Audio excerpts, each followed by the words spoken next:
Hello, hello, hello! Welcome back to my one block world. Now you might be wondering, why am I all the way over here on this little bridge that goes to my spider farm that I never really use, and not on my main island where I always am? Well, last video you might have seen I tried to get squid ink by fishing in my pond, and I was quite unlucky. Since then I've done some research, and where we are standing, right here, we are in a lukewarm ocean. Now, if squids are able to spawn anywhere, it's in oceans and rivers. So if I potentially wanted to try my hand at building yet another Minecraft mob farm, specifically for squids this time, maybe being in an ocean would be a good idea. So I am going to try and build a squid farm today to see if I can get this to work, and so we can get some squid spawning and some ink as well from these squids. I've never built a squid ink farm before, but I'd also never built a regular mob farm or a spider farm before, and both of those work. So I guess we'll see how this one goes. But hopefully it's successful, and hopefully we have a good time, and hopefully it works in this modded world, because you never really know. But right now I'm just going to get started, so enjoy the building compilation. Now, as you can see, I've gathered my materials and I'm getting ready to build in this warm ocean. First things first, we gotta get set up at the base platform. This is where all the squids will be falling to their death, where we can then collect their ink sacs with some hoppers. Now you can see we're at Y level 28. That's because the actual hoppers I want at Y level 30, so this just gives me a little bit of space to work with.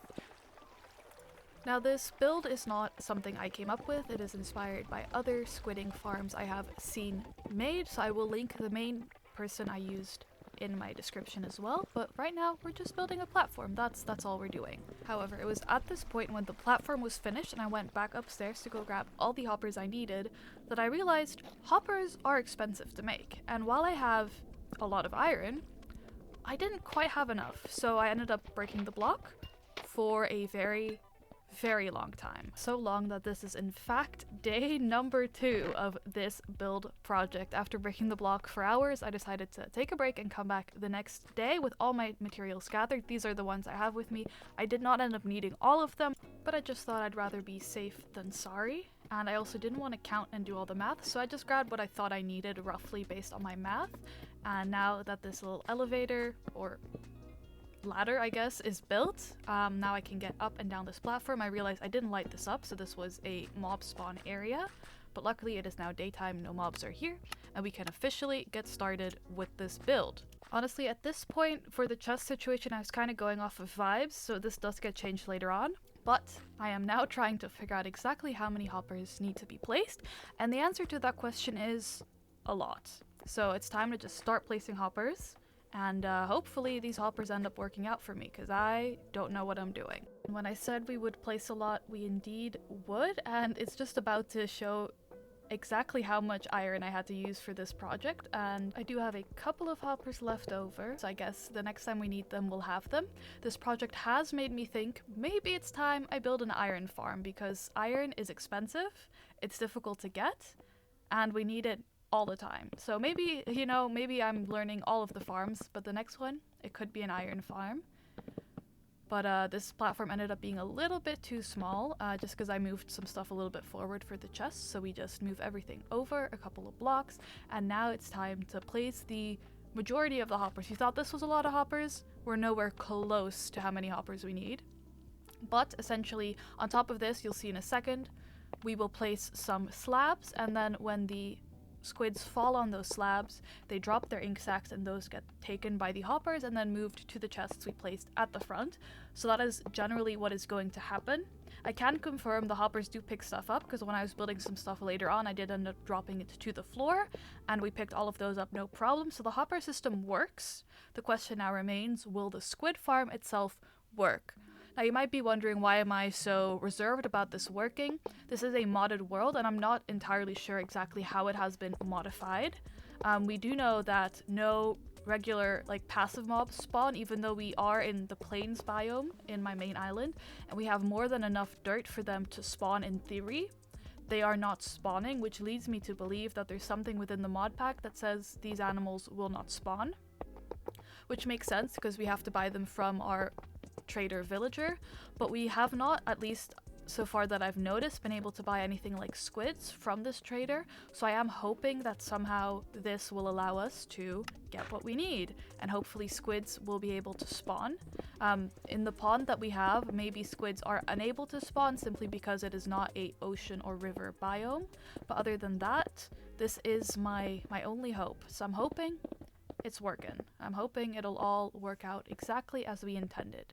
And as you can see, we are now almost done already placing all of these slabs. This went a lot quicker than the hoppers, mainly because we don't have to worry about directions with these. And also it was a lot cheaper to make than the hoppers, but nevertheless, if this project works out, this project works out, and I think it's worth every piece of iron we had to use for it.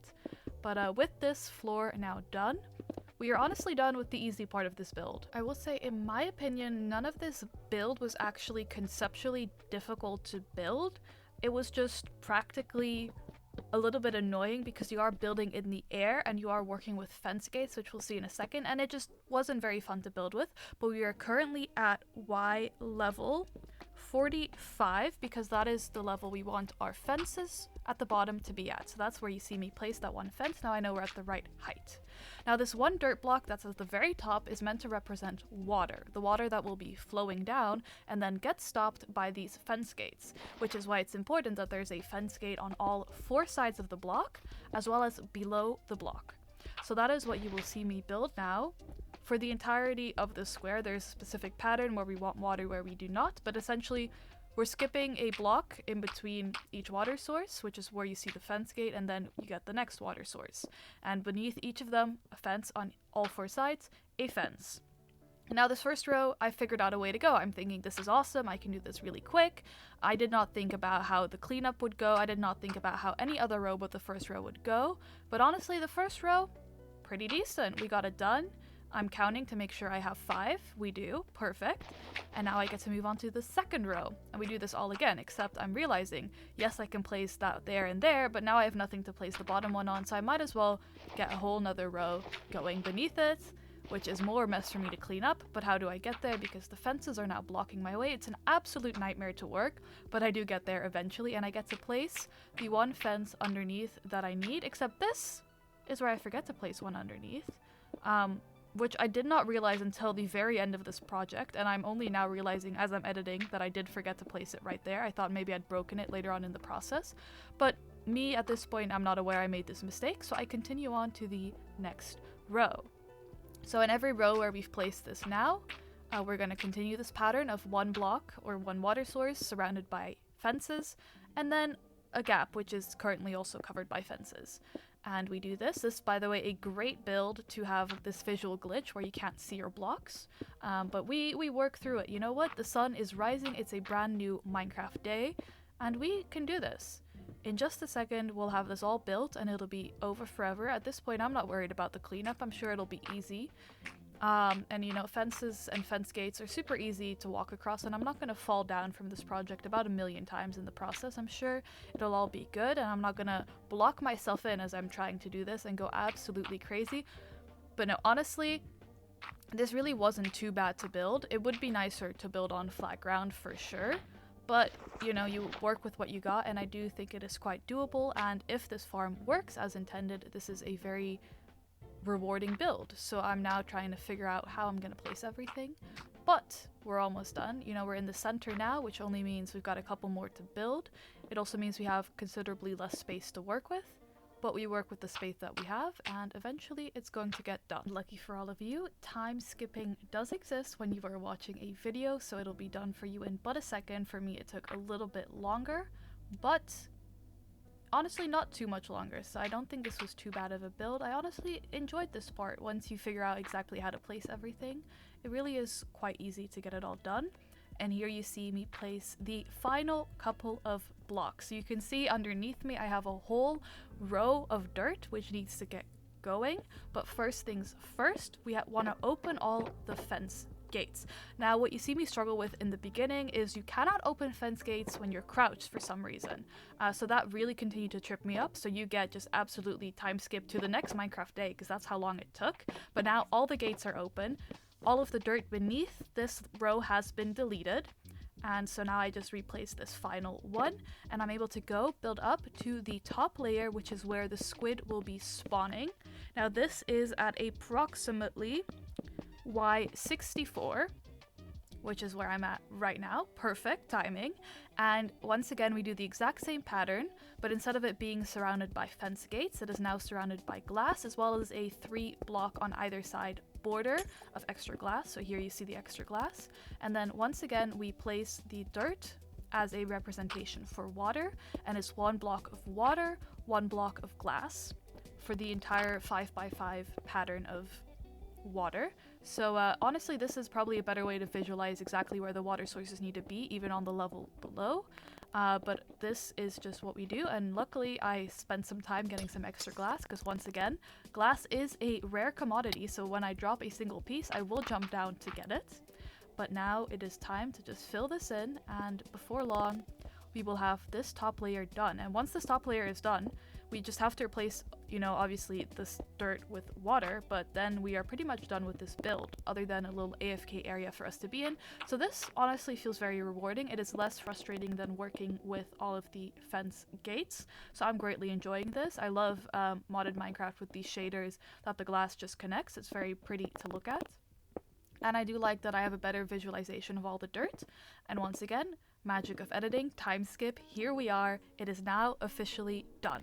And now it is time to start replacing this dirt with water, but as I have said so many times while editing, the dirt was a representation for water, so while I'm removing it at the top, I realized I forgot to remove it at the bottom, which means everything goes wrong, and it's time to reset and get rid of all of that dirt, which took me absolutely forever. Whatever you do, get rid of that dirt quicker and earlier when it's easier to move around. Moving around on all of these open fences is not a fun time, but eventually I figure it out, and now we can officially get started with once again going all the way up and replacing every piece of dirt with the water that it represents. So now that is what we are doing. And this is satisfying. Breaking the dirt, placing some water, and watching it all flow down and just work. Very, very nice. So in theory, the squid are going to be spawning in these little streams of water, and then they get caught in the air, can't breathe, fall, and life is awesome. You want to also make sure you remove any water that's in the surrounding area that squid could in theory spawn in, so that's why that water source is gone. And now we are officially done with the main build, and we are able to go up into our AFK spot, which has to be 64 blocks above where the starting or main platform is for the water. So we are looking to be at Y128, and that is where you will build a little AFK area where mobs should be able to spawn in the squid area. And by mobs, I do just mean the squid. And so we are now almost done with this build, and of course this AFK area you can make however you like. I was honestly quite terrified being up here. Like, I'm always in the skyblock world, and I'm always, you know, at great heights. But for some reason, being this high up felt very, very dangerous. Like I was just about to lose control of my keyboard and just walk right over the edge, or some great Minecraft entity was about to show up and just throw me over. But luckily, the shift key exists, and I was able to stay relatively safe while I built myself a nice little box to sit in. You'll see me adding a safety railing right now, but in a second I will also add a roof because phantoms are an issue, especially if you AFK in an area for a while. But we are now relatively safe. Everything has been spawn-proofed. I've learned my lesson the hard way. And so now it is just time for me to see if this mob farm is functional, which is very, very exciting. All right, so this right here is a little area to AFK in while everything is spawning, and I'm sure I explained this all in the voiceover. The building took a while, and we don't even know if it's gonna work because we don't know if squids can spawn in this game. But I built this up with the water. I was gonna jump down, and I was scared about that because I thought I was going to die. But now I've decided, you know what, let's not do that. Let's do it the long way. I'm gonna have to build up twice now. But I think it's better for my health if I don't jump down. I think I wouldn't miss the water, but if I missed the water and all of my stuff slipped over the edge into the abyss of great nothingness, I don't know what I'd do. So I think I'm gonna just build it up slowly. But hopefully this mob farm works. Fingers crossed. We have no reason to suspect that it does work, but we also have no reason to suspect that it doesn't work. And what I mean by that is, in regular vanilla Minecraft, I think this would work. All my sources tell me this would work. However, this isn't vanilla Minecraft. It is a slightly modded one block world, so I'm hoping it'll work, but I don't really know for sure. So I guess we're gonna have to stand around and find out. But at least it was a valiant effort, and it is yet one more farm for me to build in my great quest of learning how to build mob farms. So you know what? I'm proud of myself for getting this done. And I will catch up with you once I am back up. And hopefully we AFK and we find some stuff. And by stuff, I do mean squids. I would rather not find other stuff. Alright, and we have been AFKing at the farm, and I can hear you asking the question already. Zephyrs, how long did you AFK for? I have no idea. However long it took me to edit and voice over that entire video. But we have been AFKing here for a while. As you can see, the roof, a little safety railing, because being this tall into the air somehow is absolutely terrifying to me. But let's head down and see if we have any luck. You're gonna find out in real time. I've not been to check, so if this is disappointing, which I feel like it probably will be, you will all know as quickly as I do. But unfortunately, there's only one way to find out, and that is by going down there and checking it out. There might be a couple things in the chest from when we were building, a couple of blocks and stuff like that, but the only thing we are hoping to find is some squid ink. Now everything is functioning. This is exactly how the farm should look. The mobs then fall down, and then we should get some squid ink in here. Unfortunately, I see nothing but the building blocks that we used in this process. So I think in this version of modded Minecraft, passive mob spawning has been turned off. So we currently do not have access to squids. They should be able to spawn in the ocean. Let me double check that if they're able to spawn in a warm ocean, because we are still in a lukewarm ocean. Alright, my sources tell me squid should most definitely be able to spawn in here. So this is a little bit disappointing, but that is the way with modded Minecraft. Sometimes you gotta try some stuff out to see if it'll work. And I think we made a very nice farm. I'm very happy I learned this skill. I'm just double checking that everything is functional. There we go, yes. So the hoppers do work, but unfortunately we have yet to spawn any squid. Now I do think I was waiting there for a reasonable amount of time, probably half an hour if not longer, so I do think at least one squid would have spawned by now, so the fact that we have nothing does to me show that this probably doesn't work. But we gave it a valiant try, and I think we can be proud of our attempts. We'll just have to keep thinking of another way to get ourselves some black dye so that we can get all the color dye we could possibly need. It's not nighttime, but I do want to sleep in the next night so that the phantoms do not get me, because phantoms and a sky island world do not mix very well together. I'd hate to be pushed right off the edge, but you know what? Maybe we can turn the squid farm into something else. Is there anything else I could possibly build with this? Anybody have any ideas? Is there anything actually wrong with this farm? If you're, you know, more informed about mob farms in Minecraft, is there anything that I've done wrong with this farm that I just myself haven't seen? Or is this just a issue of modded Minecraft and changes in mob spawning mechanics? I don't know, but I think we gave it a good try and I enjoyed this build. Hopefully you enjoyed this somewhat tutorial, or at least a progress report of how I built this. I'm proud of myself for trying to build yet another mob farm. We'll try something else in the future, like I said, maybe an iron farm. I think that could be good. But for now, this was a mission unsuccessful. You know what, I was gonna say mission fail, but that feels very negative. You know, it's just unsuccessful. A good attempt, but unsuccessful. Hopefully you enjoyed the video. If you have any tips or tricks to make this mob farm better, or any other mob farms you want to see me attempt, any other random builds in this world, definitely let me know. And if you did enjoy the video, feel free to like, comment, or subscribe. I do always appreciate all of your support. And hopefully I'll see you again very, very soon in this world or the next. Alright, have a good one. Bye-bye!